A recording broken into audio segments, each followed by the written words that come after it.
మరి దైవికంగా దేవునిలో నిలబడాలంటే, దేవుని కోసం బ్రతకాలంటే మరి ఎలాంటి బోధలు వినాలండి?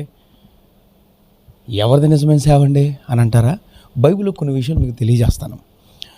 గుర్తుపెట్టుకోండి, చాలామంది మనం చూస్తున్నాం యూట్యూబ్లో, ఫేస్బుక్లో, వాట్సాప్లో, ఇంకా అనేకమైన యాప్స్లో చూస్తూనే ఉన్నాం.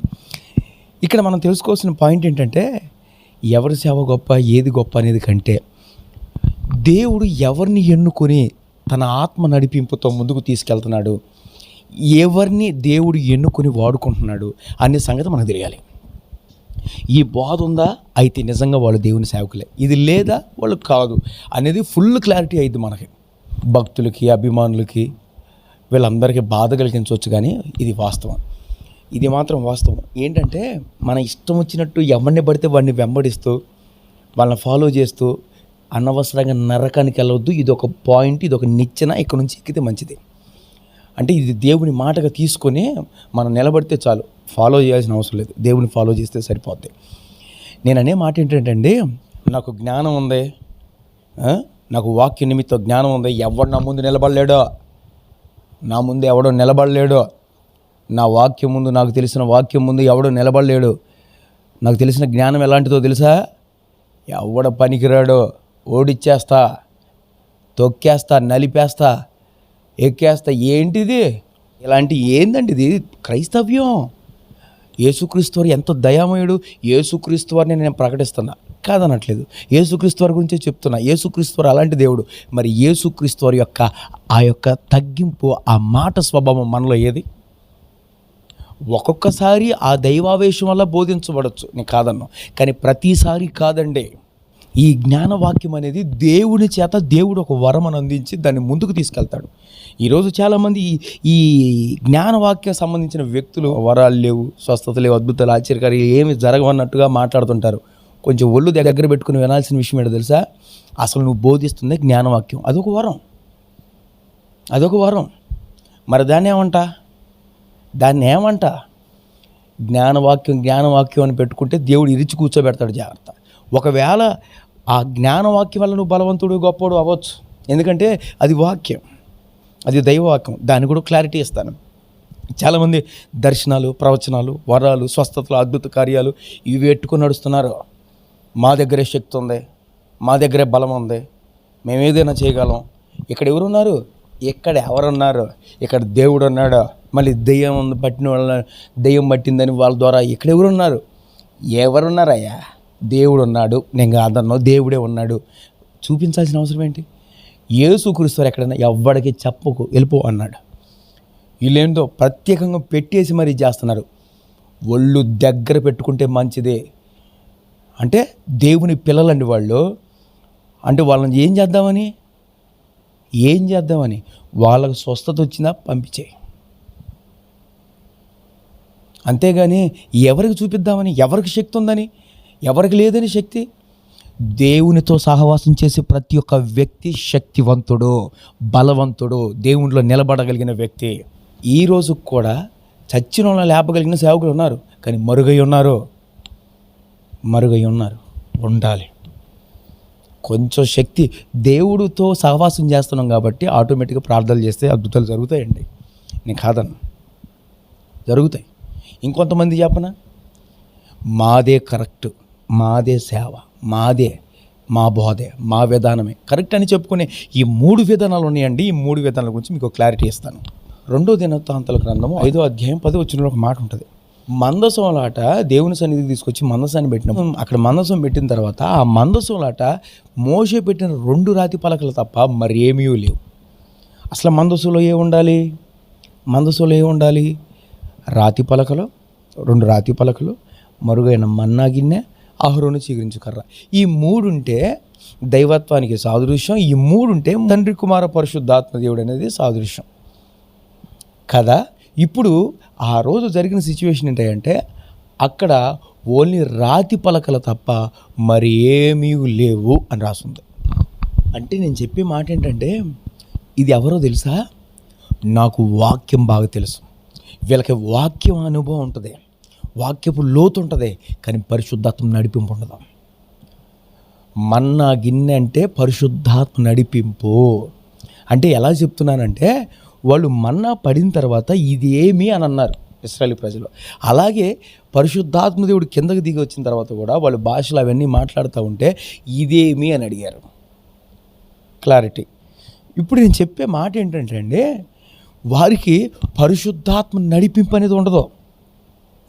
పరిశుద్ధాత్మను ఉందని ఒప్పుకోవచ్చు, పరిశుద్ధాత్ముడు ఉన్నాడు, లేకపోతే రెండు రకాలు ఉన్నాయి ఇక్కడ. కొందరే పరిశుద్ధాత్మను ఒప్పుకోరు, కొంతమంది పరిశుద్ధాత్మ ఉందని ఒప్పుకుంటారు కానీ ఆ నడిపింపులో ఉంటారు. అక్కడ రాతి పలకలే ఉన్నాయి కదండి, మరి మహిమ దిగి వచ్చింది కదా అని అంటారు. అక్కడ ఉన్న వాక్యమైన కాదన్నాం, కానీ పూర్తి చేయబడుతుంది, కానీ సంపూర్తి చేయబడట్లేదు. పూర్తిగా మహిమ కార్యాలు జరిగే విధంగా లేదు. దేవుని శక్తి దిగొచ్చింది, నేను కాదన్నాం.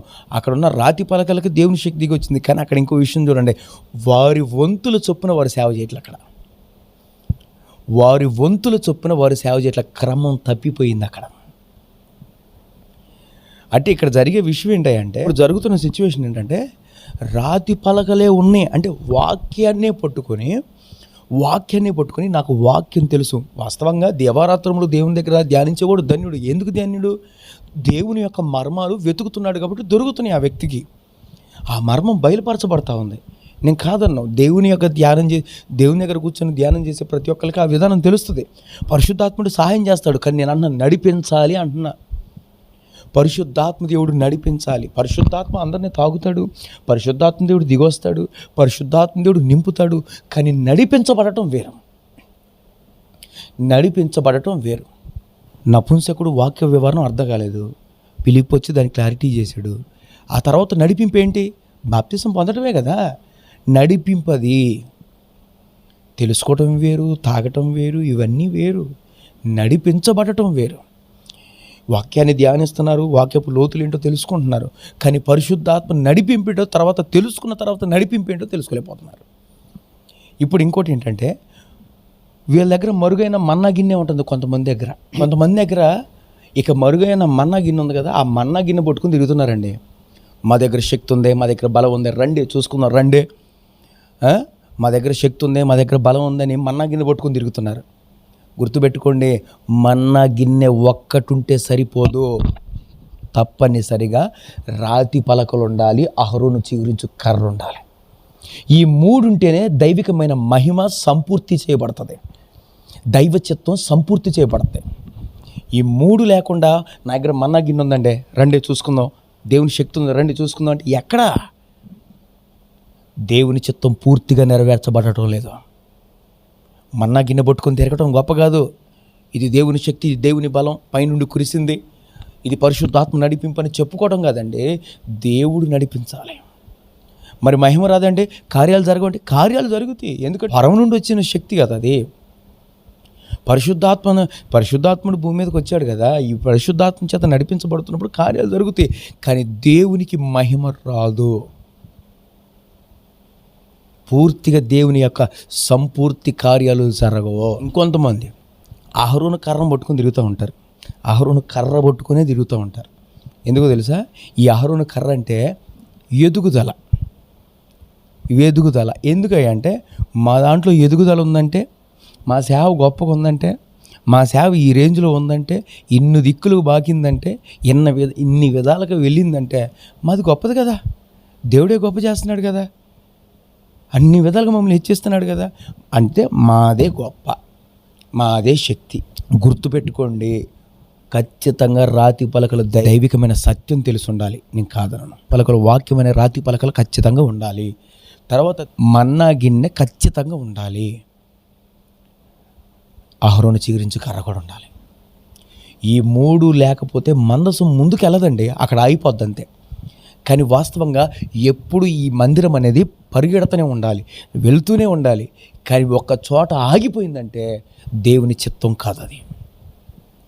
అందుకనే కదా ఈ గోడలు శిథిలమైపోతాయి. కానీ ఇది మందిరంగా మార్చేశాడు. ఒకవేళ ఇది పడగొట్టబడొచ్చేమో కానీ తిరిగి 3 రోజులు లేపినట్టుగానే మళ్ళీ తిరిగి లేపుతాడండి. ఆమేన్. ఇది ఇప్పుడు నడుస్తూనే ఉండాలి, ఈ మందిరం కదులుతూనే ఉండాలి, వెళ్తూనే ఉండాలి.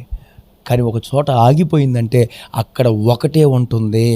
అంటే ఒక మన్నా అంటే వాక్యమే లేకుండా ఓన్లీ ఆశ్చర్యకార్యాలు, అద్భుత కార్యాలు వైపే ఉంటున్నారు. ఇప్పుడు మనం అనుకుందాం, ఇప్పుడు చూసుకుందాం, ఇప్పుడు క్లారిటీ చేసుకుందాం. ఎవరున్నారు ఇక్కడ? ఎవరు దేనిలో ఉన్నారు? ఈ 3 లేకపోతే, ఈ 3 అనుభవాల్లో లేకపోతే పనులు జరగవు, కార్యాలు జరగవు, అద్భుతాలు జరగవు. ఇప్పుడు మనం తెలుసుకోవాల్సిన పాయింట్ ఏంటో తెలుసా? ఇప్పుడు గుర్తుపెట్టుకో, ఈ 3 ఎవరిలో ఉన్నాయి, ఏ సేవలో ఉన్నాయి, వాళ్ళే నిజమైన సేవ. పరిశుద్ధాత్మ శక్తితో నడిపించబడుతున్నారా? పరిశుద్ధాత్మ కార్యాలు ఉన్నాయా? ఓకే. అయితే వాక్యానుసారమో కాదో చూడండి. ఒక సేవలో అద్భుత ఆశ్చర్య కార్యాలు జరుగుతున్నాయి, గొప్ప కార్యాలు జరుగుతున్నాయి. వాళ్ళ దగ్గర మరుగై ఉన్న మన్నా గిన్నె ఉంది. అంటే మందసంలో 3 విధానాలు ఉంటాయి కదా, 3 ఉన్నాయి కదా. ఆ 3 అనేది సేవ. మందసం అనేది సేవ. ఈ మందసంలో 3 ఉన్నాయి. ఆ 3 ఏంటి? ఆ 3 ఏంటి? ఒకటి రాతి పలకలు, రెండోది మరుగై ఉన్న మన్నా గిన్నె, మూడోది అహరోను చిగురించు కర్ర. ఈ 3 విధానాలు, ఒకటి రాతి పలకలు అంటే వాక్యం, రెండోది మన్నా గిన్నె అంటే పరిశుద్ధాత్మ నడిపింపు, మూడోది అహరోను చిగురించు కర్ర ఎదుగుదల. ఇక్కడ మనం గమనించాల్సిన విషయం ఏంటంటే, మన్నా గిన్నె పట్టుకొని నడవటం కాదండి. అక్కడ దైవికమైన వాక్య నడిపింపు ఉందో లేదో చూడండి. అది వాక్యానుసారమో కాదో చూడాలి. ఆ సేవని, ఆ వ్యక్తిని దేవుడే వృద్ధి చేస్తున్నాడా, దేవుడే చిగురిస్తున్నాడా, దేవుడే గొప్ప చేస్తున్నాడా లేదో చూడండి. అప్పుడు ఏది నిజమైంది, ఏది కాదు, ఏది నిజమైంది కాదు అనేది ఫుల్ క్లారిటీ అయిపోతాయి. దీనికోసం గొడవలు పడాల్సిన అవసరం లేదు, ఇబ్బంది పడాల్సిన అంతగా అవసరం లేదు. దేవుడు తెలియజేస్తాడు.